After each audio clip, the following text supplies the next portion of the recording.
கர்த்தருடைய பரிசுத்த நாமம் மகிமைப்படுவதாக. நம்ம மீண்டுமாக மத்திய சுவிசேஷம் 5ஆம் அதிகாரம் 14வது வசனத்தை நீங்கள் அப்படியே வாசிங்க பார்ப்போம். மத்திய சுவிசேஷம் 5ஆம் அதிகாரம் 14வது வசனம்.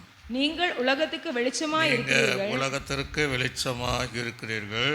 மலையின் மேல் இருக்கிற பட்டணம் மறைந்திருக்க மாட்டாது. ஒரு நிமிடம் அப்படியே கண்களை மூடி கர்த்தர் என்னோடு இன்றைக்கும் பேச ஆண்டவரே. பல சத்தியங்களை நாங்கள் கேட்டோம், இன்னும் பல சத்தியங்களை நாங்கள் கேட்க போகிறோம். அதன்படி நடந்து நாங்கள் சீயோன் மலையில் நிற்பதற்கு எங்களை தகுதிப்படுத்தும் என்று சொல்லி எல்லா சோதர பண்ணங்க பாபா, சோதர கர்த்தர் இந்த நாளில் தொடர்ந்து எங்களோடு கூட இடைப்படுவதற்காக நன்றி செலுத்துகிறோம். இயேசு கிறிஸ்துவின் நாமத்தில் ஜெபிக்கும் நல்ல பிதாவே, ஆமென். அல்லேலூயா சொல்லுங்களே. அல்லேலூயா.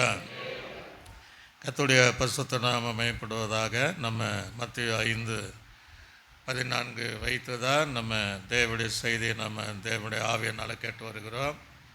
இன்றைக்கி இந்த 12வது வாரம் அந்த வசனத்தை வைத்து நம்ம தியானிக்கிறோம்.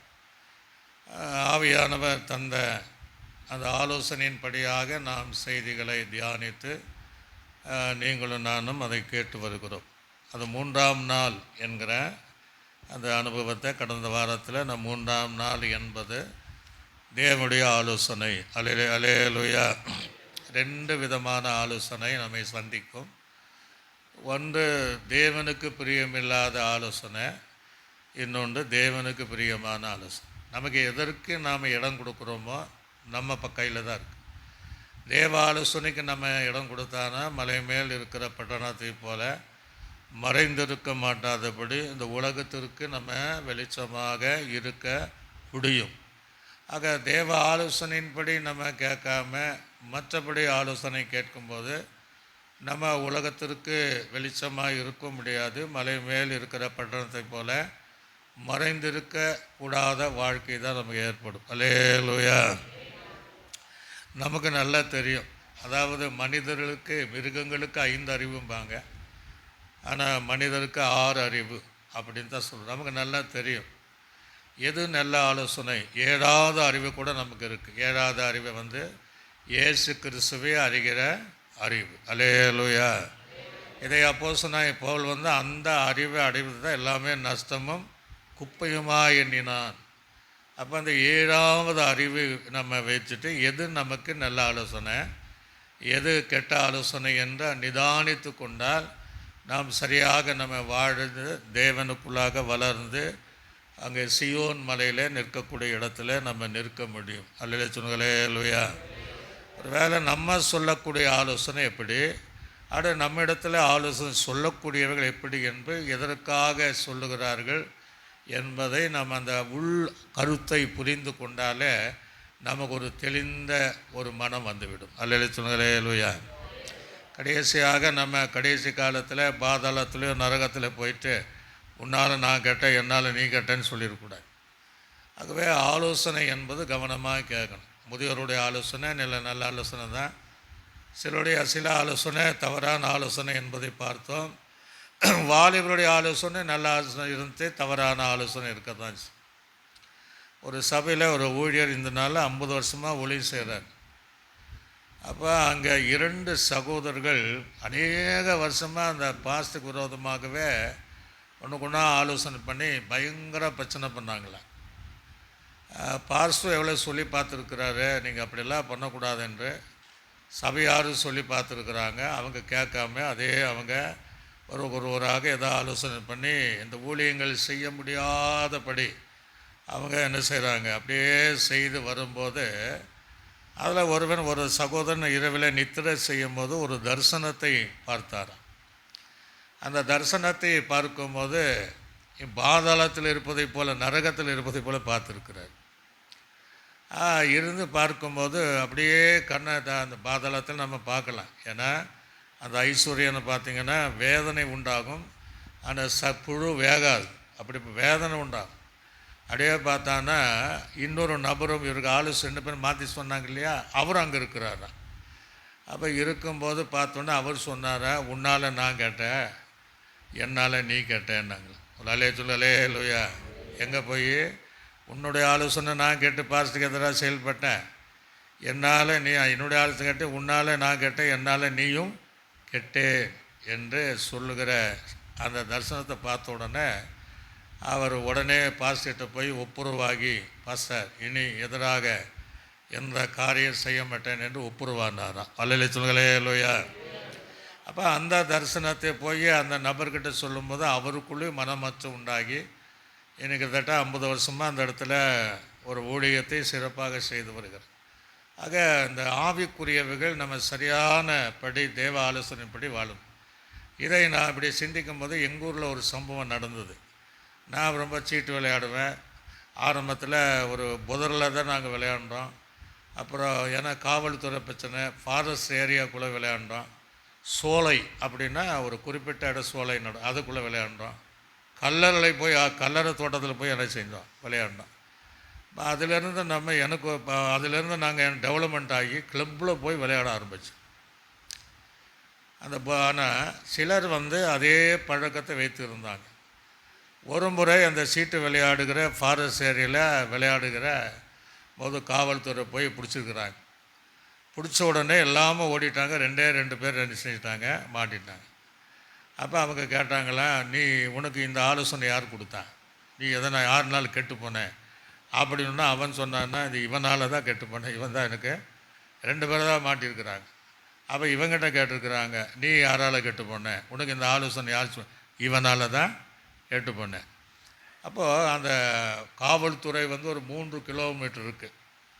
அப்படியா அப்படின்னு சொன்ன உடனே வலது கரத்தையும் 2 பேர் பங்கள விலங்கு கட்டி 2 பேர் கரத்தை விட்டு ஆளுக்கு ஒரு சீட்டு கையில் கொடுத்துட்டு வாயில் வைக்கணும். வாயில் வச்சுட்டு அவன் வச்சு ஒருத்தன் வைக்கணும், இன்னொருத்தன் அதை எடுக்கணும். எடுத்து என்ன சொல்லணுன்னா, அவனை பார்த்து உன்னால் நான் கேட்டேன், என்னால் நீ கேட்டேன். இவன் சொல்லி சீட்டை வாயில் வச்சுட்டா அவன் அதை எடுத்துகிட்டு உன்னால் நான் கேட்டேன், என்னால் எது மட்டும்னா காவல்துறை மட்டும். அன்றைக்கி அந்த டவுனில் நிறைய பேர் அந்த காட்சியை நாங்கள் பார்த்தோம். இந்த மாதிரி ஒரு ஜீவியம் நம்ம வாழ்க்கையில் ஏற்படக்கூடாது. அல்லேலூயா சொல்லுங்களே லூயா. கடைசி காவல்துறை மட்டும் பப்ளிக்கில். ஆனால் அதில் ஒருத்தர் ரட்சிக்கப்பட்டு 2 பேருமே இறந்துட்டாங்க. ஒருத்தர் ரட்சிக்கப்பட்டு கர்த்தருக்குள் மரித்தார், இன்னொரு ரட்சிக்கப்படாமையே அவர் மரித்து எங்கள் ஊரை சார்ந்தவர்கள். அப்போ இதை நினைக்கும் போது நம்ம வாழ்க்கை அப்படி ஆகக்கூடாது. நமக்கு இந்த உலகத்தில் சந்தர்ப்பம் தருவார், அந்த சந்தர்ப்பத்தை பயன்படுத்தி மனமாறின தவிர நம்ம பாதாளத்துக்கு போயிட்டு உன்னால் நான் கேட்டேன், என்னால் நீ கேட்டேன்னு சொல்லி எந்த ஒரு மாற்றம் வராது. ஒரு அலைய சொல்லுங்களே லூயா. ஆகவே தேவனுடைய ஆலோசனைகளை சரியானபடி கேட்டால் மலை மேல் இருக்கிற பட்டணத்தில் நாம் மறைந்திருக்க மாட்டாதபடி உலகத்திற்கு வெளிச்சமாக இருக்கும். இன்றைக்கி என்னாகம் புத்தகத்திலிருந்து தான் செய்தி நம்ம கேட்க போகிறோம். என்னாகம் 22ஆம் அதிகாரத்தை நீங்கள் திருப்பி கொள்ளுங்க.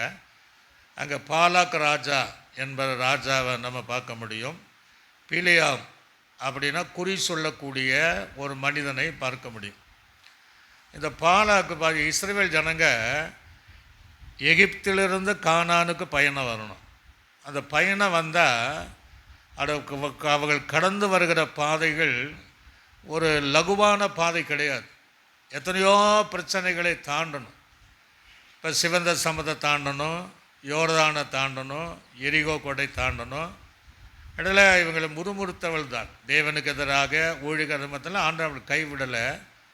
கிட்டத்தட்ட 31 ராஜாக்களை ஜெயம் எடுக்கணும். 7 ஜாதிகளை முறியெடுத்தால் தான் கானானுக்குள்ளே பிரவேசிக்க முடியும். சில நேரங்களில் ஆண்டவர் சத்துருக்கு ஒப்பு கொடுத்தாலும் மீண்டும் பலப்படுத்தி ஜெயம் எடுத்துகிட்டே வராங்க. நம்ம வாழ்க்கை தான். பரலோக ராஜ்யம் போகணுன்னா எத்தனையோ காரியம் தாண்டி போகணும். அல்லேலூயா சொல்லுங்களே லூயா. எத்தனையோ பாதைகள் ஜெயிச்சு தான் நான் போகணும். அதுதான் வெளிப்படுத்தல் விசேஷத்தில் ஜெயம் கொள்ளுகிறவன் எவனோ என்று 7 இடத்துல எழுதப்பட்டிருக்கு. அப்படி இந்த பாலாக்கு பக்கத்தில் போகும்போது பாலாக்கு ராஜா பார்க்குறான், ஜனங்க எல்லாத்தையும் வந்துட்டாங்களே, திரளாக இருக்கிறார்களே, அப்போ நம்ம பட்டயத்தினால் யுத்தம் செய்து விழாவில் ஜெயிக்க முடியாது, நம்ம அழிஞ்சிருவோம். அப்போ என்ன செய்ய? அப்போ அந்த பிலியாம் தீர்க்கதரிசிக்கு ஒரு ஆலோசனை சொல்வேன். அதை தான் சொல்ல போகிறான். அவன் எப்படி சொன்னான், அவன் தேவனிடத்தில் முதல் ஆலோசனை கேட்டான். கடைசியாக அவன் தவறான ஒரு ஆலோசனை சொல்லிட்டு போனான் பாருங்க. அவனையும் பாதித்தது, இஸ்ரவேல் ஜனங்களையும் பாதித்தது. அல்லேலூயா. அந்த 22ஆம் அதிகாரத்தை திருப்பிக் கொள்வோம். இப்போ நீங்கள் 1ஆம் வசனத்திலிருந்து அப்படியே நீங்கள் வாசிங்க நிதானமாக.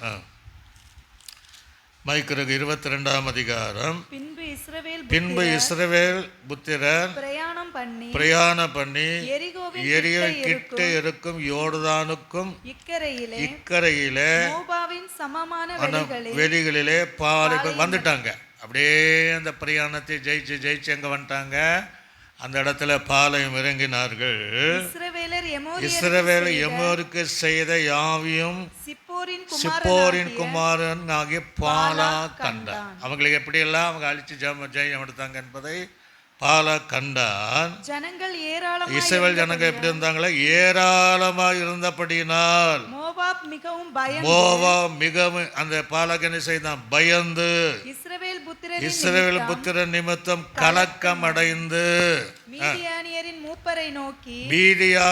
மூப்பரை நோக்கி மாடு வெளியின் புல்லை மேய்கிறதை போல இப்பொழுது இந்த கூட்டம் நம்மை சுற்றி இருக்கிற யாவையும் மேய்த்து போடும் என்றார். அக்காலத்திலே சிப்போரின் குமாரனாக பாலாக் மோவாபிற்கு ராஜாவா இருந்தார். அல்லேலூயா. வருகிற ஜனங்கள் சாதாரண ஜனங்கள் அல்ல, தேவனால் ஆசீர்வதிக்கப்பட்டவர்கள், தேவனுடைய பலத்தில் இருக்கக்கூடியவங்க. அவங்க மாடு புல்லை மேய்வதை போல நம்முடைய தேசத்தை தொல்லாக வராங்க. இவங்களோட நம்ம யுத்தம் பண்ண முடியாது என்று அந்த ராஜா கலங்கினான், பயந்தான். ஏன்னா அதுக்கு முன்பு எங்கெல்லாம் அந்த யுத்தம் செய்யப்பட்டதோ அந்த இஸ்ரவேல் ஜனங்களுக்கெல்லாம் எப்படி முறிந்து ஓடினார்களோ என்பதை அறிந்து நமக்கு இப்படி தான் வரும் என்று கலங்கி அவன் பயந்த நிலைமையில் இப்போ என்ன பண்ற?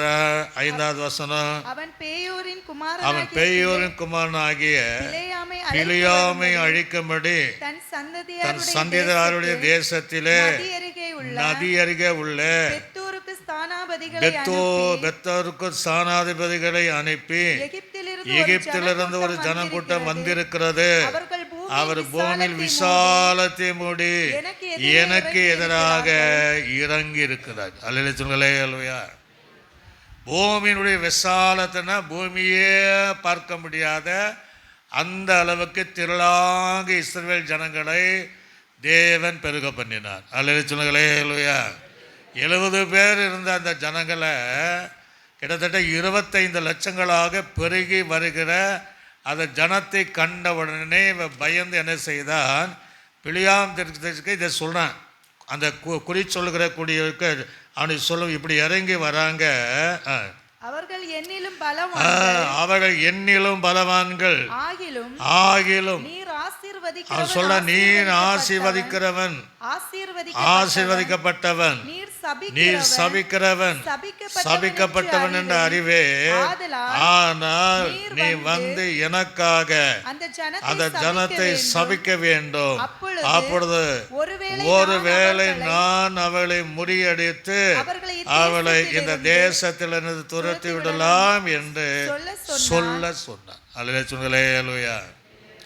சொல்லுங்க, என்னால் முடியாது, ஆனால் நீ எனக்கு ஒரு உதவி செய்தால், என்னுடைய ஆலோசனை கேட்டால், என்னுடைய ஆலோசனையின்படி நீ நடந்தால், இஸ்ரவேல் ஜனங்களை சபித்தால், ஒருவேளை அந்த சாபத்தின் நிமித்தமாக அவர்கள் சோர்ந்திருக்கும்போது நான் ஒரு வேளை என்னுடைய பட்டயத்தினாலே அவர்களை ஜெயம் எடுப்பேன். அல்லேலூயா. அப்படின்னா சொல்கிறான், நீ ஆசீர்வதிக்கப்பட்டவனே, அது யாரை நீ ஆசீர்வதிக்கிறீரோ அவர்கள் ஆசீர்வதிக்கப்பட்டு இருப்பாங்க. யாரை சபிக்கிறீரோ அவர் என்ன செய்வாங்க? சாபமாக இருப்பார்கள் என்பது அந்த காலத்தினுடைய தீர்க்கதரிசிகள் எதை செய்தாலும் அது நடக்கும். ஒரு அல்லேலூயா. ஒருவனை ஆசீர்வதித்தால் அது நடக்கும், ஒருவனை சபித்தாலும் அது நடக்கும். ஆனால் புதிய காலத்தில் ஆண்டு சொல்லிட்டாரு, நீ சாபம் இடக்கூடாது, உங்களுடைய சபிகளுக்காக நீ என்ன செய்ய ஜெபம் பண்ணுன்னு சொன்னார். ஆனால் இயேசு கிறிஸ்து கூட ஒரு அத்தி மரத்தை சபித்தார். பேதுரு சொல்கிறார் இல்லையா, ரவி நீ சபித்த அத்தி மரம் பட்டு போயிற்று. அல்லேலூயா. கனி கிடையாது.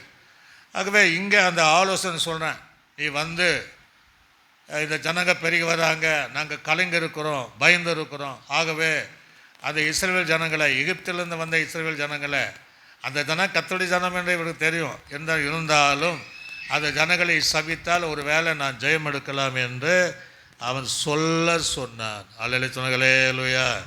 அப்படியே அவங்க போய் சொல்றாங்க. அப்படியே மோவாபின் மூப்பரும் மீதியானின் மூப்பரும் குறி சொல்லுதற்குரிய தீர்க்கதரிசனம் கிடையாது, குறி சொல்லுதற்குரிய கூலியை தங்கள் கையில எடுத்துக்கொண்டு புறப்பட்டு பிலேயாம் இடத்துல போய் பாலாக்கின் வார்த்தைகளை அவருக்கு சொன்னார்கள். ஒரு அலைய சொல்லுங்களே அல்லையா. இப்படி பாலாக்கு ராஜாங்களை அனுப்பினாரு. நாங்கள் 2 விதமான மூப்பினர்கள் வந்திருக்கிறோம். ஆக நீ வந்து அந்த இஸ்ரவேல் ஜனங்களை சபித்தால் எங்கள் ராஜாவால் ஜெயம் எடுக்க முடியும் என்கிற ஒரு ஆலோசனை சொல்கிறாங்க. அப்போ தீர்க்கதரிசி என்ன சொல்லியிருக்கணும்? இஸ்ரவேல் ஜனங்கள் தேவனால் ஆசீர்வதிக்கப்பட்டவர்கள், தேவனால் அடிமைத்தனத்தில் விடுவிக்கப்பட்டவங்க. ஒரே வார்த்தை சொல்லியிருக்கணும், நான் உங்களோடு வரமாட்டேன். ஒரு அலைய சொல்லுங்களே இல்லையா. சொல்லியிருக்கலாம் இல்லையா?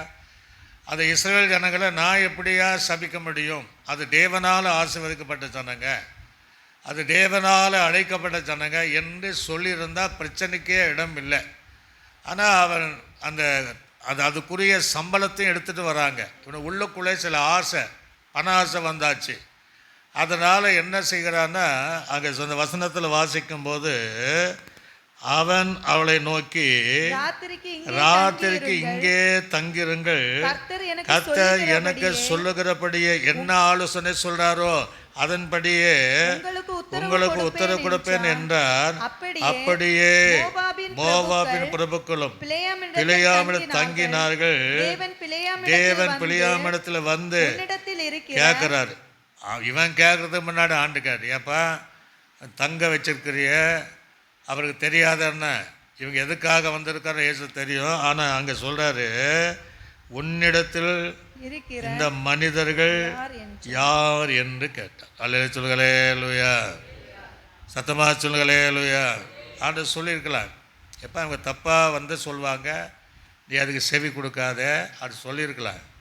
ஆனால் இது யார் அவனுக்கு நல்லா தெரியும். ஆனால் அடுத்த வசனத்தில் வாசிக்கும் போது தேவனை நோக்கி சிப்போரின் குமாரனாகிய பாலாக்கம் என்னும் மோவாபின் ராஜா அவர்களை என்னிடத்தில் அனுப்பி பூமியின் விசாலத்தை மூடுகிற ஒரு ஜனக்கூட்டம் எகிப்திலிருந்து வந்திருக்கிறது. ஆகையால் நீ வந்து எனக்காக அவர்களை சபிக்க வேண்டும். அப்பொழுது நான் அவளோடு யுத்தம் பண்ணி ஒருவேளை அவளை துரத்தி விடலாம் என்று சொல்ல சொன்னான் என்றால், அதற்கு தேவன் பிலேயாமை நோக்கி அவளோடு போக வேண்டாம், அவளை சபிக்கவும் வேண்டாம். தெளிவா சொல்றார். வருகிற ஆலோசனை தப்பா வருது. இவனாவது தேவன் சம்பந்தம் கேட்கறான், போலாமா போகக்கூடாதான்ட்டு. நம்ம கேட்கவும் மாட்டோம். அவன் கேட்குறான். கேட்ட உடனே ஆண்டு சொல்கிறாரு, நீ போகாத, சபிக்காதே. ஒரு அலே சொல்லலே லூயா. எப்படி ஆண்டு இடம் கொடுப்பாரு? தன்னுடைய ஜனத்தை சபிப்பதற்கு, தன்னுடைய ஜனத்தை சத்துருக்கள் ஜெயம் எடுப்பது எப்படி இடம் கொடுப்பாரு? ஒரு காலம் கொடுக்க மாட்டார். அவங்க பிள்ளை தவறு செய்தால் தவறு செய்தவளை காயத்தை கட்டுவார், காயத்தை ஏற்படுத்துவார், காயத்தை கட்டிடுவார். அலே லூயா. சிச்சிப்பார், சரி பண்ணிடுவார். தவிர எதிரே அணியும் விட்டு. இப்போ இந்த பாலாக்கு என்ன செய்திருக்கலாம்? சரி, எல்லாமே எகிப்திலிருந்து இவங்க ஜெயம் எடுத்துகிட்டே வராங்க என்பது நல்லா. அப்போ என்ன செய்திருக்கணும்? ஒன்றா சமாதானமாய் போயிருக்கணும், அல்லது ரூத்தை போல நகோமி உன் தேசம் என் தேசம், உன் தேவன் என் தேவன், உன் ஜனம் என் ஜனம் என்று அவளோடு கூட சேர்ந்து அவங்களுக்கு காணான போய் கூட ஒரு வாய்ப்பு இருந்திருக்கும். அல்ல சொல்லுங்களே லூயா. அதை விட்டுட்டு இந்த ஜனங்களை எப்படி அழிக்கணும் என்பதை தவறான ஆலோசனை, பிலியாம் அந்த குறி சொல்லக்கூடிய அவனுக்கு அந்த பணத்தை எடுத்துக்கணும்னு சொல்லும்போது அவன் தங்கி தேவனத்தில் கேட்கும்போது ஆண்டவர் ஆலோசனை கொடுக்குறாரு. அந்த ஆலோசனைக்கு நீ செவி கொடுக்காத, நீ அவங்க கூட போக வேண்டாம். அல்ல சொல்லுங்களே லூயா. நீ சபிக்கவும் வேண்டாம், அவர்கள் ஆசீர்வதிக்கப்பட்டவளை என்று சொன்னார். ஒரு அலைய சொல்களே அல்லையா. இப்போ இவங்க திரும்பி என்ன செய்கிறாங்க, மோவா ராஜா கிட்ட, பாலாக் ராஜா கிட்ட போகிறாங்க. இதை பிலியாம் சொன்னதை, பிலியாமுக்கு யார் சொன்னா, தேவன் சொன்னதை அந்த வார்த்தைகளை கொண்டு மீண்டும் அங்கே போகிறாங்க. போய் என்ன சொல்கிறாங்க, பிழை காலமே இழந்து பாலா பிரபுக்களை நோக்கி நீங்கள் உங்கள் தேசத்திற்கு போய்விடுங்கள், நான் உங்களோடு வருவதற்கு கர்த்தர் எனக்கு உத்தரவு கொடுக்க மாட்டோம் என்று சொன்னார். அல்லேலூயா அல்லேலூயா. மாட்டேன் என்று சொன்னார, மாட்டோம் என்று சொல்லியிருக்கார். அப்போ மாட்டோம் என்ற திருத்துவ தேவர்கள் சேர்ந்து சொன்ன வார்த்தை. அல்லேலூயா. பிலியாம் கேட்க வேண்டிய அவசியம் கிடையாது. அவன் ஒரு தீர்க்கதரிசி ஆனாலும் இஸ்ரவேல் ஜனங்களை சபிப்பது தவறானது என்று அவனே பதில் சொல்லி அனுப்பியிருக்கலாம். ஆனால் அவனுக்கு ஒரு நப்பாசை, ஒருவேளை ஆண்டு போக சொன்னால் நமக்கு சம்பளம் வந்துடும், பணமும் வந்துடும், சபிச்சிடலாம் அப்படின்னு நினச்சின்ட்டு அந்த ஆசையில் தான் கேட்குறான். ஆண்டவனோடு போகாத, நீ சபிக்காத, அவர்கள் ஆசீர்வதிக்கப்பட்ட ஜனம். அல்லேலூயா என்று சொன்ன உடனே அவங்க சொல்கிறாரு, நீங்கள் வந்த தேசத்துக்கு போயிடுங்க என்று சொல்லும்போது 14வது வசனம், அப்படியே மோவாபினுடைய பிரபுக்கள் எழுந்து போய் பிலியாம் எங்களோடு வரமாட்டேன் என்று சொன்னான் என்றார். அவங்க தெளிவாக சொல்லலை, தெளிவாக சொல்லியிருக்கணும். நாங்கள் போனோம், எங்கள் வீட்டில் தங்க வச்சார், எங்களுக்கு வேண்டிய ஆகாரம் கொடுத்தாரு, தன் தேவனிடத்தில் கேட்டு வரேன்னு சொன்னார். அந்த தேவனிடத்தில் கேட்கும்போது அவர் வேண்டான்னு சொல்லிட்டார். அல்லே சொல்களே இல்லையா. அவளை சபிக்கக்கூடாதுன்னு அதை சொல்லாமல் பிலியாம் நம்மோடு என்ன செய்ய மாட்டாங்க, சபிப்பதற்கு வரமாட்டேன் என்று சொன்னார். ஒரு அலைய சொல்களே இல்லையா. அந்த உண்மையை சொல்லலை, அவங்க பொய்யா அந்த காரியத்தை சொல்கிறாங்க. அடுத்தது மறுபடியும் அவர்கள் பாலாக் என ஒரு வேளை தேவன் சொன்னார் அப்படி சொல்லியிருந்தா பாலாக் ராஜா ஒரு வேளை அனுப்பாமல் இருந்திருக்கலாம். இது பிலியாம் சொன்ன அப்படின்னு சொன்னதுனால ராஜா மறுபடியும் அவர்களிலும் அந்த முந்தின காட்டு அந்த மூப்பர்களின் கனவான்களான அதிக பிரபுக்களை அனுப்பினார். அவர் பிலியாம் இடத்துல போய் அவனை நோக்கி, சிப்போரின் குமாரனாகிய பாலாக் எங்களை அனுப்பி நீர் என்னிடத்தில் வருகிறது பண்ணப்பட வேண்டாம். முன்பு வந்த ஜனங்களை நீங்கள் தடை பண்ணீங்க, இப்போ நீங்கள் என்ன செய்யக்கூடாது, தடை பண்ணக்கூடாது.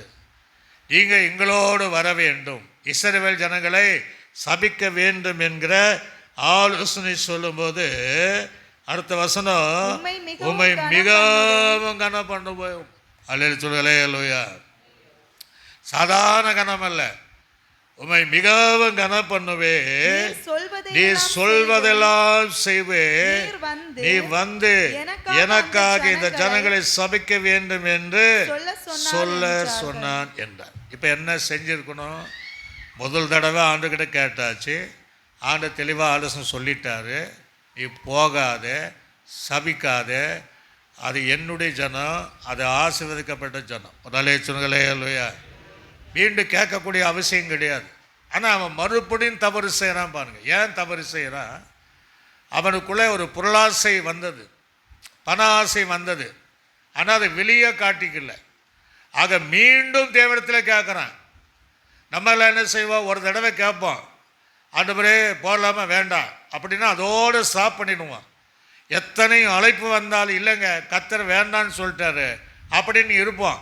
அதுதான் உண்மையான தேவ பிள்ளைகளுக்கு அழகு. அல்லேலூயா. அதுதான் உண்மையான ஊழியக்காரருக்கு. அல்ல இன்னொரு தடவை கேட்போம், ஆனவர் மனசு மாற மாட்டார். சொன்னதை ஒரே தடவை சொன்னா இன்னொரு தடவை பேச்ச மாற்ற மாட்டார். இப்போ 2வது தடவை வரும்போது அங்கே என்ன நடக்குது வாசிங்க. பாலாக்கின் ஊழியக்காரன் பிதத்திரமாக, பாலாக் எனக்கு தன் வீடு நிறைய வெள்ளியும் பொன்னை தந்தாலும், சிறிய காரியமானாலும் பெரிய காரியமானாலும் செய்யும் பொருட்டு என் தேவனாய் கட்டளை நான் மீறக்கூடாதுங்கிறான். உள்ளுக்குள்ள ஒரு ஆசை இருக்கு, நான் மீறக்கூடாது. இப்படியே இந்த தீர்மானத்தோடு இருந்திருந்தால் பல ஜனங்களும் இஸ்ரவேல் ஜனங்களும் பாலாக்குடைய பிந்தின நிலைமையும் பீலேயாமுடைய பிந்தின நிலைமையும் வந்திருக்காது. ஒரு அலே சொல்லுங்களே இல்லையா? அவன் தெளிவாக இருக்கிறான். ஆனாலும் மனசுக்குள்ள அவனுக்கு பொருளாசை வந்ததுனால மீண்டும் என்ன செய்யறான் பாருங்க. ஆகிலும் கர்த்தர் இனிமேல் எனக்கு என்ன கர்த்தர் மறுபடியும் இனிமேல் என்ன சொல்வார் சொன்னதான் செய்வார்.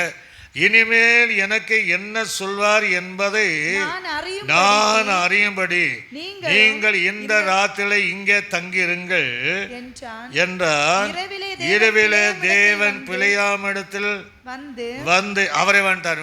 அவரே வந்துட்டு கூப்பிடல, வந்து அந்த மனிதர்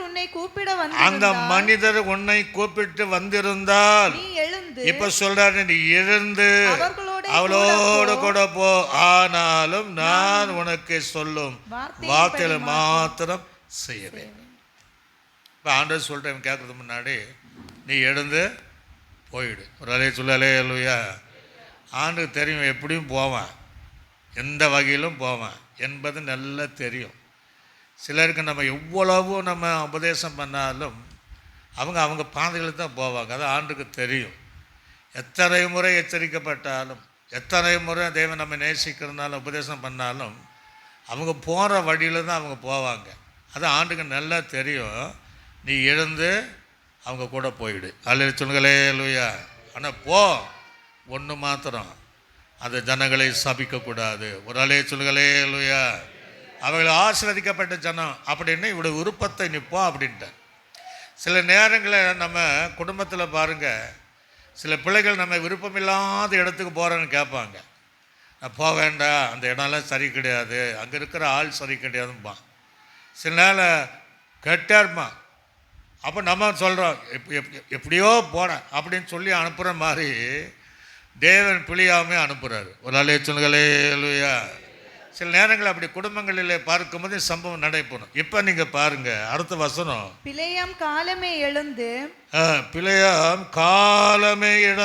தன் கழுதையின் மேல் சேணம் கட்டி மோவாப் பிரபுக்களோடு போனான். அவன் போகிறது தேவனுக்கு கோபம் உண்டது. நல்லா கவனிக்கணும். சொன்னது யாரு சொல்லுங்க? ஏன் கோபப்பட்டாரு? நான் தான் உங்களை சொல்கிறேன், கேட்குறீங்க பாசங்க போகலாமான்னு. போங்க அம்மா. அப்போ நீங்கள் போகும்போது நான் கோபப்படலாம்? சொன்னது கர்த்தர் தானே சொன்னாரா இல்லையா? வசனத்தில் இருக்கா இல்லையா? அப்போ ஏன் கோபப்பட்டார்? இந்த மாதிரி நமக்கு சில விஷயங்கள் நம்ம வரணும். அவன் எழுந்து போகும்போது கோபப்பட்டது மாத்திரமல்ல, அந்த பிரயாணத்தையே தடை பண்ணுறாரு. ஒரு அலைய சொல்களே இல்லையா? தூத வேற நிற்கிறான், கழுத வேற. அப்போ சொன்னது அவர் தான், நீ போ, எழுந்து போ, ஆனால் நீ அவங்களை சமிக்காத, நான் சொல்கிற வார்த்தைக்கு கீழ்ப்படி, நான் சொல்கிற ஆலோசனை நட. அவன் காலமே எழுந்தான், தேவன் அவன் மேல் கோபப்பட்டாருன்னு எழுதிருக்கு. ஏன் அப்படின்னா அந்த வசனத்தை மீண்டும் நீங்க வாசிங்க, அப்பதான் நமக்கு புரியும். அவன் போகிறதினாலே அதுக்கு முந்தின வசனத்தை வாசித்தா தான் அதுக்கு காலமே எழுந்து தன் கழுதையின் மேல் சேணம் கட்டி, அதுக்கு முந்தின வசனம் இரவிலே தேவன் பிழையாமிடத்தில். நல்ல கவனி. இப்போ இரவு அந்த வசனத்தை நீங்க கரெக்டாக பிடிக்கணும். இரவில தேவன் எப்போ அந்த நைட்டில் சொல்றாரு, இரவிலே தேவன் பிழையாம் வந்து அந்த மனிதரோடு உன்னை கூப்பிட்டால், இப்போ இந்த இரவு நீ எழுந்து அவங்க கூட போ. உடனே சொன்னங்களே இல்லையா? கர்த்தர் எப்போ சொல்கிறாரோ அந்த நேரத்தில் எழும்பி போயிடணும். இவன் என்ன பண்ணா, நல்லா தூங்கிட்டு காலமே எடுத்து போனான். சில விஷயங்கள் பாருங்க, ஒரு சின்ன விஷயந்தான், ஆனால் சொன்ன உடனே போயிடணும். எழுந்து போ, கூடவே போயிடு. ராத்திரி சொல்கிறாரு. இவன் என்ன பண்ணிட்டான்னா, நல்லா தூங்கிட்டு ஆண்டு சொல்லுக்கு எதிராக, ஆலோசனைக்கு எதிராக காலமே போடுறான். அதனால்தான் தேவன் அவன் மேலே கோபம் பட்டார். ஒரு அலைய சொல்லுகளே இல்லையா? சத்தமாக சொல்லுகளே இல்லையா? எப்போ எதை சொல்கிறாரோ ஆலோசனை தருகிறாரோ அப்பவே செய்யணும். அதை பிந்தி செய்கிற, அடுத்த நாள் செய்கிற, அடுத்த வாரம் செய்கிற என்கிற வாழ்க்கை நமக்குள் இருக்கும் என்றால் தேவன் நம்மேல கோபப்படுவார். அல்லேலூயா சொல்லுங்களே. அல்லேலூயா. சொன்னது அவர் தான். பிரயாணத்தில் மாற்றம் கிடையாது, போகிற இடத்துல மாற்றம் கிடையாது, தேவன் சொல்கிற வார்த்தையில மாற்றம் கிடையாது. அதன் நேரம் முக்கியம். இப்பொழுதே நீ எழுந்து போ. அவன் போகல, அவன் காலமே போனதுனால தேவன் அவன் மேல கோபப்பட்டார். அல்லேலூயா சொல்லுங்களே. அல்லேலூயா.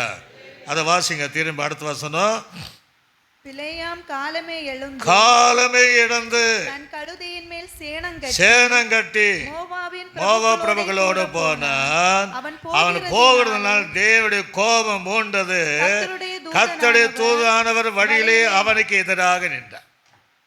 போக சொல்லிட்டு கோபம் ஒரு பக்கம், அந்த வழியில ஒரு தடை வருகிறது. அவன் போகாதபடி இவன் போகிற வழியில கர்த்தருடைய தூதனை நிப்பாட்டிட்டார். அல்லேலூயா சொல்லுங்களே. அல்லேலூயா. சத்தமா சொல்லுங்களே. அல்லேலூயா. சரியாக நாம் சிந்திக்க வேண்டும். ஆவிக்குரியவர்கள் வேத வசனத்தை ஆராய்ந்து பார்த்து தேவன் எதை சொல்லுகிறாரோ அதன்படி செய்கிற விழாக நான் ஆயத்தப்படும் தவிர ஆண்டவர் தான் போக சொன்னாரு நான் போனேன் அப்படின்ட்டு நேரத்தை மாற்றி காலத்தை மாற்றி சூழ்நிலைக்கு எதுவாக கடந்து போனால் நம்முடைய பிரயாணங்களிலே தடை வரும். அந்த பிரயாணங்களிலே தேவ கோபம் வரும். அல்லேலூயா சொல்லுங்களே. அல்லேலூயா. தூதனையே அனுப்பிட்டாரு, தடை பண்றாரு. மீண்டும் வாசிங்க பாபா அந்த பகுதியை. அவன் போகிறதினாலே தேவனுக்கு கோபம் உண்டது. கர்த்தருடைய தூதனானவர் வழியிலே அவனுக்கு எதிராளியாக நின்றான். போகிற வழியிலே போக கூடாது எதிராக நின்றான். அவன் தன் கழுதையின் மேல் ஏறி போனான். அவன் வேலைக்காரர் 2 பேரும் அவனோடு இருந்தார்கள்.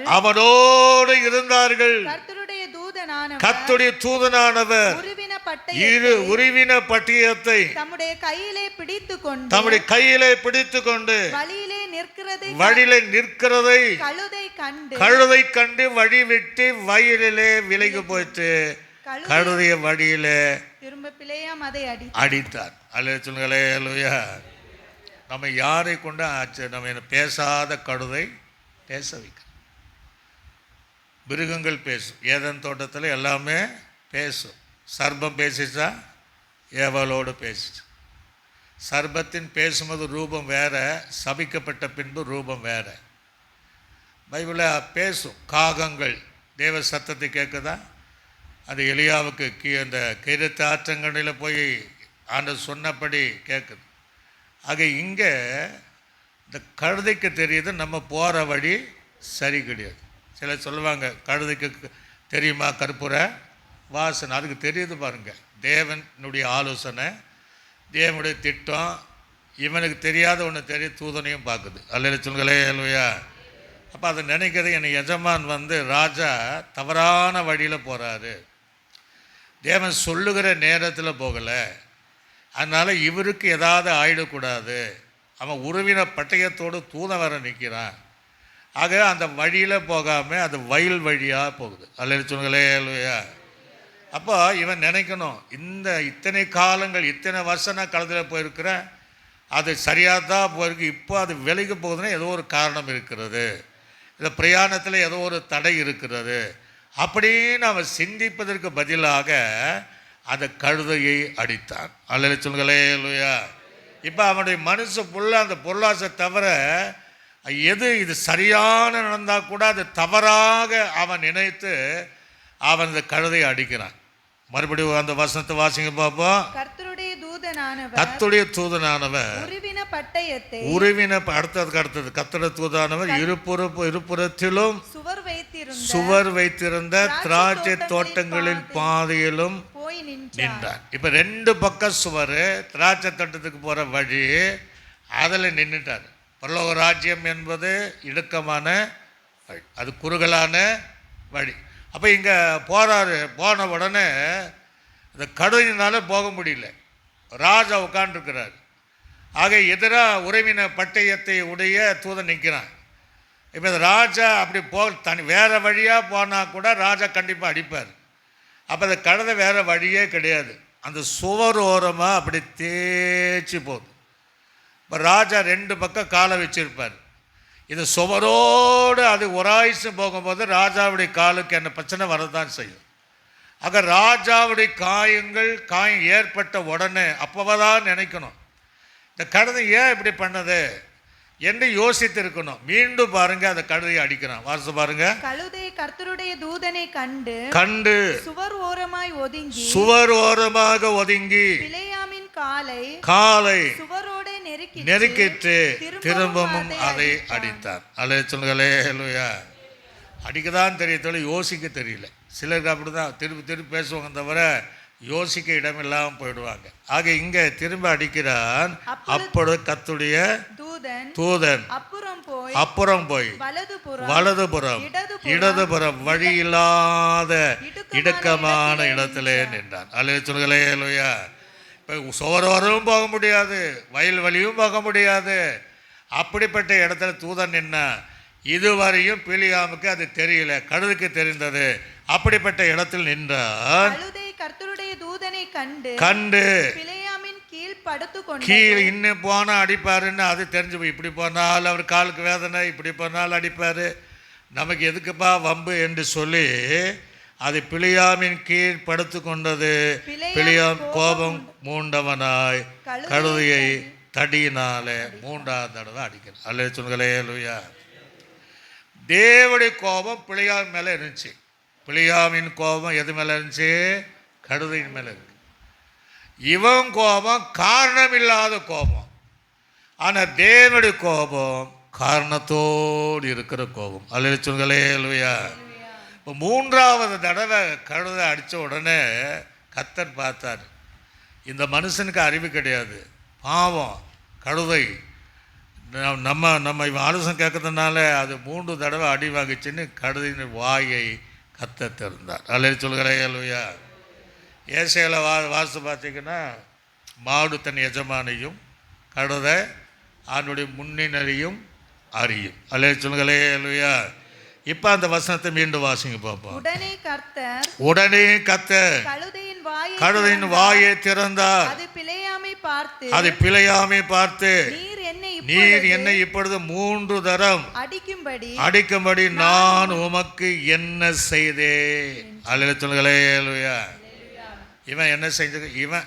இவன் கேட்டுருக்கணும், ஆண்டவரே நீங்கள் தான் என்னை போக சொன்னீங்க, ஏன் அப்படி தடை பண்ணுறீங்க அப்படின்னு கேட்கக்கூடிய மனுஷன் கேட்காமதுனால இந்த கழுதை கேட்குது, இதுவரையும் நான் உனக்கு சுமந்து வந்தேன்னு 3 தடவை என்னை அடிச்சையே, நான் உமக்கு என்ன செய்தேன்? அல்ல சொல்லுங்களே, அல்லையா. சத்தமா சொல்லுங்களே, அல்லையா. கழுதை ஒரு வேளை இந்த சூழ்நிலை என்ன பண்ணியிருக்கணும்? கழுதை பேசுதப்பா, அப்போ கழுதை பேசணுன்னா யோசிக்கணும். பேசாத கழுதை இது வரைக்கும் பேசலையே, அப்போ நம்ம போகிற வழி சரியில்லைன்னு அதாவது நினச்சிருக்கணும். நம்ம டைம் மீறி தேவ சொல்லுக்கு கீழ்ப்படியாமல் போயிட்டோம், அதுவும் நினைக்கல. அடுத்தது வாசிங்க. அப்பொழுது பிலேயாம் கழுதையை பார்த்து நீ என்னை பரியாசம் பண்ணி கொண்டு வருகிறாய். அவன் நினைச்சா இப்படி எல்லாம் என்னை பரிகாசம் பண்ணி கொண்டு வருகிறாய், என் கையில ஒரு பட்டயம் மாத்திரம் இருந்தால் இப்பொழுதே உன்னை கொண்டு போடுவேன் என்றான். கழுதை பிலேயாமை நோக்கி என்னை கை கொண்ட காலம் முதல் இந்த நாள் வரை நீ ஏறின கழுதை நான் அல்லவா? இப்படி உமக்கு எப்பொழுதாவது செய்தது உண்டா என்று அதற்கு அவன் இல்லை. ஒரு அலே சொன்னங்களே, லோயா.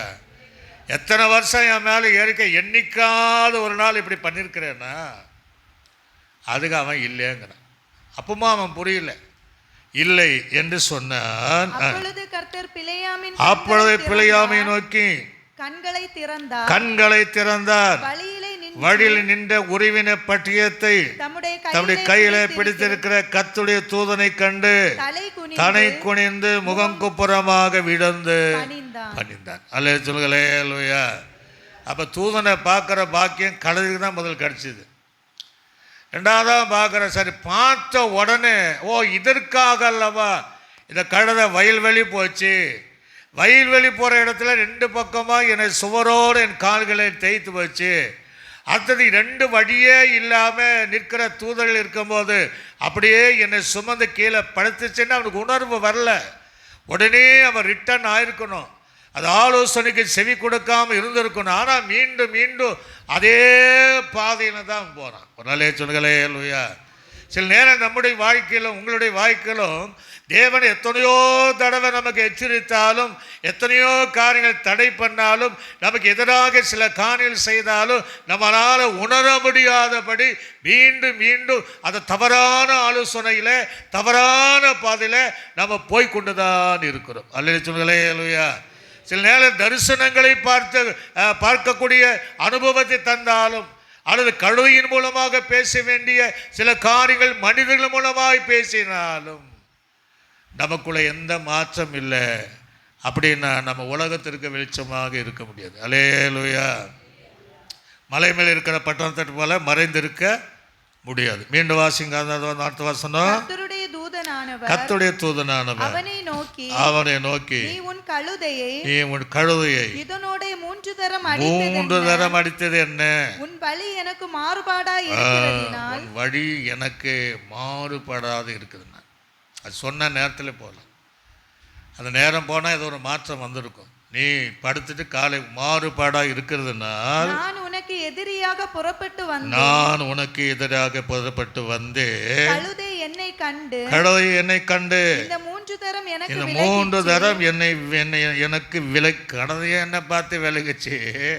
3 தரம் எனக்கு விலகாமல் இருந்ததானால் இப்பொழுது நான் உன்னை கொன்று போட்டு இப்ப ஒருவேளை அது விலகிறதுனால நீ தப்புன இல்லைன்னா நான் உன்னை கொண்டு போட்டு கழுதையை உயிரோட வைப்பேன் என்றார். அல்லேலூயா சொல்லுங்களே அல்லேலூயா. இப்படி இந்த வேதத்தில் பல சம்பவங்கள் நமக்கு பார்த்துட்டே இருக்கிறோம். இருந்தாலும் பாலாக்கு அழைக்கிற இடத்துல போனால் 7 பலிபீடங்களை பேச நிறையாரும் 7 பலிபீடங்களை கட்ட சொன்னான். 7 இளங்கால்களை கொண்டு வர சொன்னான். 7 ஆட்டு கடாக்களை கொண்டு வந்து பலி செலுத்தி குன்றின் மேலே மலையில் மாறி மாறி மாறி வைக்கும்போது அப்போ கர்த்தர் சொன்ன வார்த்தையின்படி தான் இஸ்ரவேல் ஜனங்களை ஆசீர்வதித்தான். அல்லேலூயா சொல்லுங்களே அல்லேலூயா. அது பல விதத்தில் ஆஸ்வதிக்கிறான். அந்த அதிகாரத்தில் வீட்டில் போய் வாசி பாருங்கள். கர்த்தர் நாட்டின சந்தன மரங்களை போல பரவி போகிற நதியை போல இருக்கிறாங்க என்று அது எத்தனை தடவை கொண்டு போனாலும் அத்தனை தடவை மாற்றி மாற்றி வந்தாலும் அவன் ஆசீர்வதித்தான் தவிர அவன் சபிக்காமல் தேவனுடைய வார்த்தைக்கு கீழ்ப்படிந்தவன் தான் இருந்தான். ஆனால் ஒரு காரியத்தை சொல்லிட்டு வந்துட்டான்.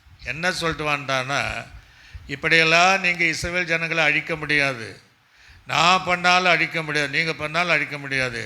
அந்த பாலாக்குக்கு ஒரு தவறான ஆலோசனை சொல்லிட்டு வந்தான்.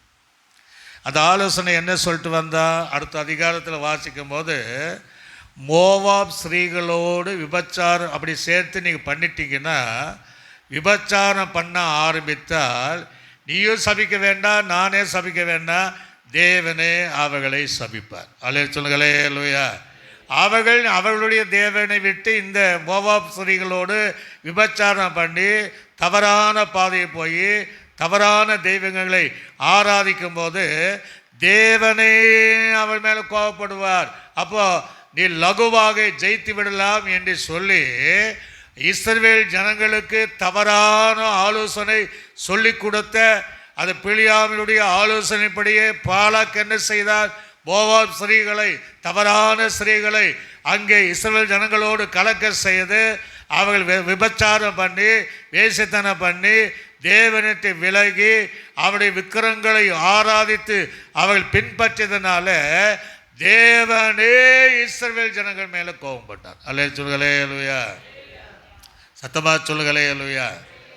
அப்போ எவ்வளோ மாறி மாறி வந்தால் அப்போ அந்த பிலியாம் ஒரு வார்த்தை சொல்வேன். என்ன வார்த்தை? நீங்கள் வாசி பார்த்தா தெரியும். 23ஆம் அதிகாரம் 10ஆம் வசனத்தில் அவருடைய மரணத்தை குறித்து சொல்றேன். யாக்கோபின் தூளை எண்ணத்தக்கவன் யார்? இஸ்ரவேலின் காற்பங்கை எண்ணுகிறவன் யார்? நீதிமான் மரிப்பது போல் அவனை மரண சொல்றான், நான் ஒரு நீதிமானை மரிப்பதை போல் நான் மரிப்பேனாக என் முடிவு அவனுடைய முடிவு போல் இருக்கணும் ஆசைப்பட்டான். நடக்கல. என்ன ஆசை? தவறான ஆலோசனை சொல்லி அத்தனை ஜன லட்சங்களை விட செய்த இவனுக்கு என்ன ஆசை? என்னுடைய மரணம், என்னுடைய முடிவு ஒரு நீதிமானுடைய மரணத்தை போல இருக்கணும். அவன் முடிவு எப்படியோ என்னுடைய முடிவு இருக்க வேண்டும் என்று பிலியாம் நினைத்தது நடந்ததானா? நடக்கல, கிடையாது. அல்லேலூயா. ஏன்னா தவறான ஆலோசனையிலே நடந்தவன். தவறான ஆள் சொல்லிட்டு எப்படி இது நடக்கும்? சில நேரங்களில் இந்த வசனத்தை வச்சு தான் நம்ம அடக்காரர்களெல்லாம் பேசுவோம். ஆனால் பிலியாமுக்கு நடந்த நிலைமை நமக்கு அறியாமல் போயிட்டோம். ஆனால் பிலியாம் அப்படி மரித்தானா? அது நடந்ததா? அப்படி என்ன நிறைவேறதா? இல்லை. ஏன் நிறைவேறல? அந்த தவறான ஆலோசனையை அந்த பாலக சொல்லி இஸ்ரவேல் ஜனங்களை வழி தப்பு பண்ணின அந்த இந்த பிலியாமுக்கு நடந்த காரியம் என்ன என்று பார்க்கும்போது 33ஆம் அதிகாரம் என்னாகமத்தில் 31 வாசி பாருங்க. 31ஆம் அதிகாரம் 7ஆம் வசனம் 8ஆம் வசனத்தை வாசி பாருங்க. 31 7ஆம் அதிகாரம் 8ஆம் வசனம் எடுக்கலையா? கர்த்தர் மோசேக்கு கட்டளையிட்டபடியே அவர்கள் மீதியானவருடன் யுத்தம் பண்ணி புருஷர்களை யாவரையும் கொன்று போட்டார்கள். அவர்களை கொன்று போட்டதும் அன்றி இஸ்ரவேல் ஜனங்கள் சொல்றார், கொண்டு போட்டதும் அன்றி மீதியானியரின் 5 ராஜாக்களாகிய ஏவி, ரெக்கேம், சூர், ஊர், ரேபா என்பவர்களையும் கொன்று போட்டார்கள். பேயோரின் குமாரனாகிய தேவனின் குமாரனாகிய பிலேயாமையும் பட்டயத்தினாலே கொன்று போட்டார்கள். அல்லேலூயா சொல்லுங்களே. அல்லேலூயா. அப்ப அவன் மரணம் நீதிமானுடைய மரணம் போல வரல, உலகத்தாருடைய மரணத்தை போல, எதிரிகள் விழுந்ததை போல இதை பிலியாமையும் பட்டயத்தினாலே கொண்டு போட்டார்கள் என்று வேதம் நமக்கு தெளிவாக சொல்லுகிறது. அதே நீங்க 31ஆம் அதிகாரம் 16ஆவது வசனத்திலிருந்து வாசிக்கும் போது சங்கதியிலே பிலியாமுடைய ஆலோசனையினால் இஸ்ரவேல் புத்திரர் கர்த்தருக்கு விரோதமாக துரோகம் பண்ண காரணமாய் இருந்தவர்கள் அந்த ஆலோசனையின்படி வாழ்ந்தவர்கள் காரணமாய் இருந்தவர்கள் இவர்கள் தானே. அதனால் கர்த்தருடைய சபையிலே வாதையும் நேரிட்டது. வாதையும் எதனால? தவறான ஆலோசனையினால பிலியாம் அழிந்து போனார். அதை கேட்டு இஸ்ரவேல் ஜனங்கள் வாழ்ந்தார்கள், துரோகம் பண்ணினார்களே, அந்த சபைகளிலே வாதைகள் போடப்பட்டுதான். ஒரு அலை சொல்லலே. அல்லேலூயா. நம்ம என்ன பாட்டு பாடணும்? வாதைவன் கூடாரத்தை அணுக. தப்பு செஞ்சால் அணுகத்தான் செய்யும், தவறு செய்தால் அணுகத்தான் செய்யும். தவறான ஆலோசனைப்படி நடந்தால் அது அணுகத்தான் செய்யும். மலை மேல் இருக்கிற பட்டணத்தை போல நம்ம மறைந்திருக்க முடியாது, அல்லது உலகத்திற்கு வெளிச்சமாக நம்ம இருக்க முடியாது. சபைகளில் அந்த வாதை தொடங்கினது.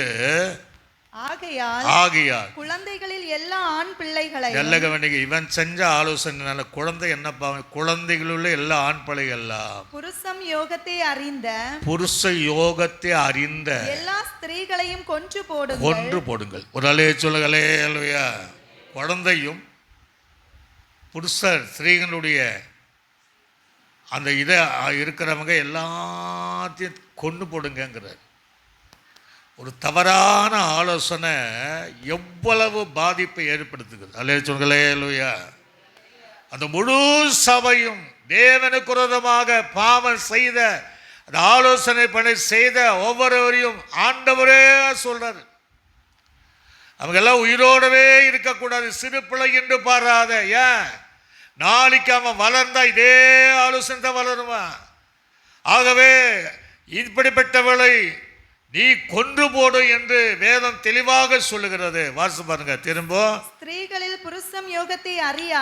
புருஷர் யோகத்தை அதாவது திருமணம் செய்யாத எல்லா பெண் பிள்ளைகளையும் உங்களுக்காக உயிரோடே வையுங்கள். உங்களுக்காக பெண் பிள்ளைகளை உயிரோடு வைத்துக் கொள்ளுங்கள். பின்பு நீங்கள் 7 நாள் பாளையத்திற்கு புறம்பே தங்குங்கள். 7 நாள் பாளையத்துக்குள்ள வரக்கூடாது, புறம்பே தங்குங்கள், சபைக்கு புறம்பே தங்குங்கள். நரஜீவனை கொன்றவர்களும் வெட்டுண்டவர்களை தொட்டவர்களும் ஆகிய நீங்கள் யாவரும் 3ஆம் நாளில் 7ஆம் நாளிலும் உங்களையும் உங்களால் சிறைப்பிடிக்கப்பட்டவர்களையும் சுத்திகரித்து அந்தபடியே எல்லா வஸ்திரத்தையும் தோலால் செய்த கருவிகளையும் வெள்ளாட்டு மயிரினால் நெய்தவைகளையும் மரசாமான்களையும் சுத்திகரிக்க கடவீர்கள் என்றார். ஆசாரியனாகிய எலியாசாரும் யுத்தத்துக்கு போய் வந்திருந்த படை வீரரை நோக்கி கர்த்தர் மோசேக்கு கட்டளையிட்ட நீதி பிரமாணம் என்னவென்றால் அக்கினிக்கு நிற்கத்தக்கவைகளாகிய பொன் வெள்ளி வெண்கல இரும்பு தகரம் ஈயம் ஆகிய இவைகள் எல்லாம் சுத்தமாகும். எல்லாம் தீட்டாச்சு, தவறான ஆளுகள் சுத்தமாகும்படி அவளை அக்கினியிலே போட்டு அந்த களிம்பி நீங்க அதை எடுக்கப்பட வேண்டும். தீட்டு கழிக்கும் தண்ணீராலும் அவைகள் சுத்திகரிக்கப்பட வேண்டும். அக்கினிக்கு நிற்கத்தகாதவைகள் எல்லாம் தண்ணீரால் சுத்தம் பண்ண கடவீர்கள். தண்ணீரால் சுத்தமாக்க கடவீர்கள். ஒரு ஆளே சொல்லுங்களே அல்லேலூயா. எவ்வளோ பெரிய பாவம், சின்ன ஒரு ஆலோசனை. மோவாஸ்திரியோடு கலந்து விடுங்க. எவ்வளோ பெரிய அவனும் அழிந்தான், அவனோட ஆசை நிறைவேறல, தவறு செய்த குழந்தைய வைக்கல, ஸ்ரீனுடைய அந்த திருமணமாகாதவர்கள் எல்லாம் கர்த்தர் அழித்தார். அங்கே இருக்கிற பனிமுட்டைகள் எல்லாம் சுத்திகரிக்க சொன்னார், வஸ்திரங்கள் எல்லாம் சுத்திகரிக்க சொன்னார். வாதை சபைகளுக்குள்ளாக புறப்பட்டு எல்லாரையும் கர்த்தர் அழித்தார். அப்படி சுத்திகரித்த பின்னாடி தான் மீண்டும் அவர்களை சபையிலே சேர்த்தார். அல்லேலூயா சொல்லுங்களே அல்லேலூயா. சத்தமாதா சொல்லுங்களே அல்லேலூயா. இப்படி நாம் இந்த இடத்துல நாம் பார்க்கிறோம். ஆகவே நாம் தேவனுடைய ஆலோசனை தான் நமக்கு நிற்கணும். தவறான ஆலோசனை நாம் சொல்வதனாலோ, தவறான ஆலோசனை நாம் கேட்பதனாலோ நம்முடைய ஆவிக்குரிய ஜீவியம் முற்றிலுமாக அழிந்துவிடும். அல்லேலூயா சொல்லுங்களே அல்லேலூயா. இன்னொரு வசனத்தை கூட நாம் வாசிப்போம். யோபுவின் புஸ்தகம் 2ஆம் அதிகாரம் 9ஆம் வசனத்தையும் 10ஆம் வசனத்தை நம்ம வாசிப்போம். யோபுவின் புஸ்தகம் 2ஆம் அதிகாரம் 9, 10 வாசிங்க. அப்பொழுது அவன் மனைவி, யோபுடைய மனைவி ஒரு ஆலோசனை சொல்றான். யாருக்கு? யோபுக்கு. யோபு நல்ல உத்தமன், பொல்லாப்புக்கு விளங்குறவன், பயப்படுகிறவன், நீதிமான். அவர் எத்தனை சோதனை வந்தாலும் தேவன் மேல் நம்பிக்கை வச்சிருந்தார். கர்த்தர் எடுத்தார், கர்த்தர் கொடுத்தார், எடுத்தார். கர்த்தருக்கு சோத்திரம். தேவனிடத்தில் தீமை பெற்று நன்மை பெற்ற நாம் தீமையை அனுபவிக்கக்கூடாது என்று அவன் ஸ்ட்ராங்காக இருக்கான். அவன் கொண்டு போட்டாலும் நான் அவன் மேலே. அப்போ இந்த மனைவி என்ன சொல்லியிருக்கணும்? பரவாயில்ல, நீங்கள் இன்னும் இந்த உத்தமத்தில் இருங்க, இந்த நம்பிக்கையில் இருங்க, ஆவிக்குரிய ஜீவியத்தில் இன்னும் நல்லா வளருங்க, தேவனை விட்டு விடாதீங்க, தேவன் சார்ந்து கொள்ளுங்க, அவங்க நிச்சயமாக உங்களை கைவிட மாட்டார், திருப்பி உங்களை உயர்த்துவாருன்னு ஆளை சொல்லியிருக்கணும். அதான் சொல்லியிருக்கணும். அவள் என்ன சொன்ன வாசிங்க. அப்பொழுது அவன் மனைவி அவனை பார்த்து ஏயா இன்னும் நீ உத்தமத்து இவ்வளோ கஷ்டம் வந்து நீ இன்னும் உத்தமத்தில் அது வேற, உத்தமத்தில் உறுதியா வேற இருக்க, தேவனை தூஷித்து ஒன்னு செய்ய, அவளெல்லாம் என் தேவனை நீ தூஷிச்சிரு, ஜீவனை விடும் என்றார். அதற்கு அவன் பைத்தியக்காரி அவன் சொல்றான், பைத்தியக்காரிய போல பேசுகிறாய், தேவன் கையிலே நன்மை பெற்றனா தீமையை பெற வேண்டாமா என்றார். இவைகள் எல்லாவற்றிலும் யோபு தன் உதடுகளினாலே பாவம் செய்யவில்லை. ஒரு அலே சொல்லுங்களே. அப்ப என்ன ஆலோசனை வருது? சில நேரம் ஊழிக்காரர்களோ விசுவாசிகளோ பாடுகள் நடுவில், நெருக்கத்தின் நடுவில், ஆவிக்குரிய வாழ்க்கையில் நாங்கள் நல்லா இருக்கணும், உண்மையாக இருக்கணும் என்று வளர வரும்போது நாம் அதற்கு எதிரான ஒரு ஆலோசனை சொல்லிக் கொடுக்க கூடாது.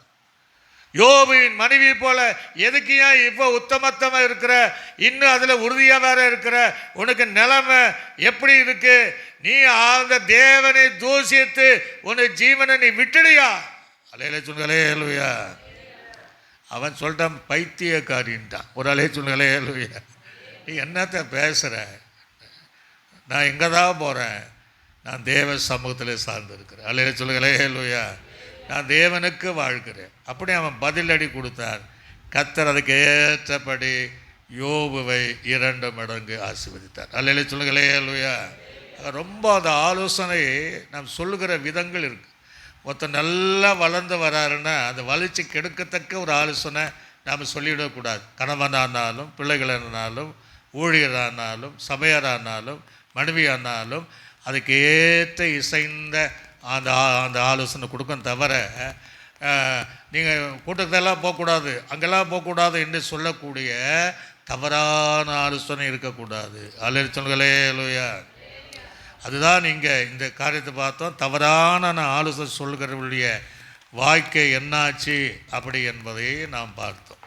இப்போது 2 காரியம் நாம் பார்த்துட்டு, அதாவது இப்போது பாலாக் என்பது என்ன அர்த்தம், பிலியாம் என்பது என்ன அர்த்தம்னா அவங்க பேருக்கேற்றபடி தான் வந்தாங்க. பாலாக், பிலியாம் என்பது ஜனத்தை பட்சிக்கிறவன், அவனுக்கு ஒரு பேர். ஜனத்தை அது போல தான் ஆச்சு.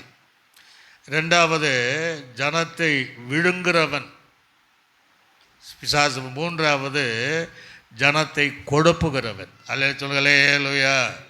கொழுப்புகிறவன், பட்சிக்கிறவன், ஜனத்தை விழுங்குறவன். அவனால் தானே இஸ்ரேல் ஜனங்கள்லாம் போயிட்டாங்க. அப்போது பாலாக் என்றால் என்ன அர்த்தம்? பாலாக் என்று என்ன அர்த்தம்னா அவனை கொடுத்து ஊதாரின்னு இருக்கு. 2வது வீணடிக்கிறவன், தேவன் கொடுக்கிற சந்தர்ப்பத்தை வீணடித்தவன், நாசமாக்குறவன். ஏன்னா அவன் சபிக்க சொல்கிறான் பாருங்க. நாசமாக்குறவன், அழிப்பவன், கெடுப்பவன், கொள்ளையடிப்பவன். அல்ல சொல்லுங்களே லூயா. ஆக தேவனுக்கு பிரியமான தேவ பிள்ளைகள், இனி சொற்ப காலம்தான் ஆண்டவர் இயேசு வரப்போகிறாரு.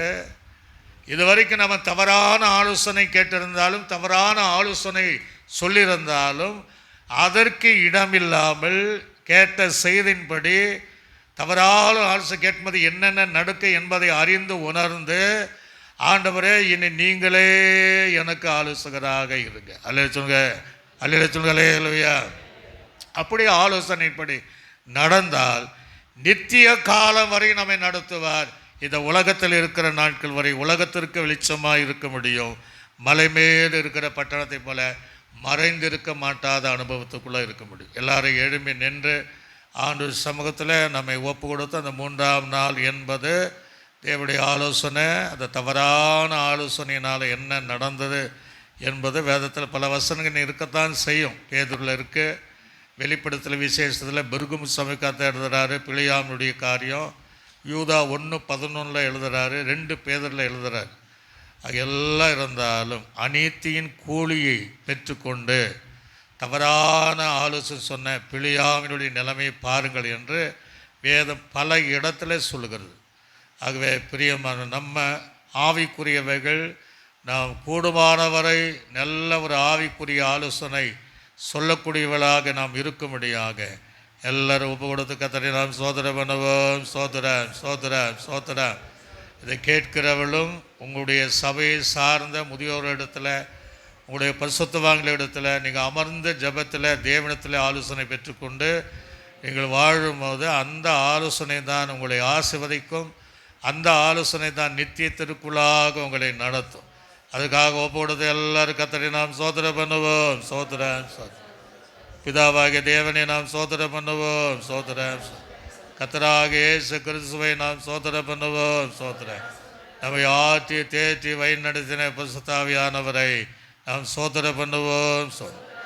பரலோக பிதாவே, இந்த ஆசீர்வதிக்கப்பட்டதான இந்த பகற்காலங்களுக்காய் சோத்திர 12வது பாகமாக இன்றைக்கு அந்த 3ஆம் நாள் ஆண்டவரே தேவனுடைய ஆலோசனை எது, தேவ ஆலோசனை எதை வெறுக்கிறாரு, அது என்ன சொல்கிறாரு, தேவனுக்கு எதிரான ஆலோசனை என்ன என்பதை ஆண்டவரே நாங்கள் பிலியாம் தீர்க்கதரிசியின் மூலமாக அல்லது பாலாக் மூலமாக அவருடைய காலங்கள் எப்படி முடிந்தது, அதை கேட்ட இஸ்ரவேல் ஜனங்களுடைய வாழ்க்கை எப்படி முடிந்தது என்று அறிந்து இனி வருகிற காலங்கள் வரையும் உம்முடைய ஆலோசனையின்படியே நீரே எங்கள் ஆலோசனை கர்த்தர் ஆண்டவரே, அந்த ஆலோசனையின்படி நடக்க நீர் உதவி செய்யும். கேட்கிறவளும் மனித ஆலோசனை நல்ல ஆலோசனை இருந்தாலும் மாத்திரம், தவறான ஆலோசனை அல்ல, அது நல்ல ஆலோசனை, அதை செவி கொடுத்து தேவனுடைய ஆலோசனைப்படியும் தங்கள் நடத்திப்புக்காரருடைய ஆலோசனைப்படி நடந்து ஆசீர்வாதத்தை பெற்றுக்கொள்ள நீர் உதவி செய்வீராக.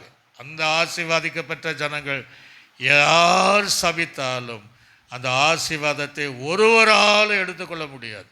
அப்படிப்பட்ட ஆசீர்வாதத்தினால் சபையாரை நிரப்புங்க, கேட்கிற யாவரையும் நிரப்புங்க. இயேசுவின் நாமத்தில் ஜெபிக்கிறோம் எங்கள் நல்ல பிதாவே, ஆமென். ஆத்துமாவே என் முழுவதுமே பரிசுத்த நாமத்தை, ஆத்துமாவே சகல உபகாரம் மறவாதே, ஆமென். கர்த்தராகிய கிருபையும் பிதாவாகிய தேவனுடைய அன்பும் பரிசுத்த ஆவியானுடைய அன்பினை ஐக்கியம் சந்தோஷ சமாதானம் நம் அனைவரோடும் சகல பரிசுத்தவங்களோடும் கேட்கிற யாவரோடும் ஆண்டவராக இயேசு கிறிஸ்து வருகை பரிந்தோம் சதா காலங்களில் என்னென்று நம்மோடு கூட இருப்பதாக. அல்லேலூயா, அல்லேலூயா, அல்லேலூயா. கர்த்தருடைய யாவரையும் ஆசீர்வதிப்பாராக.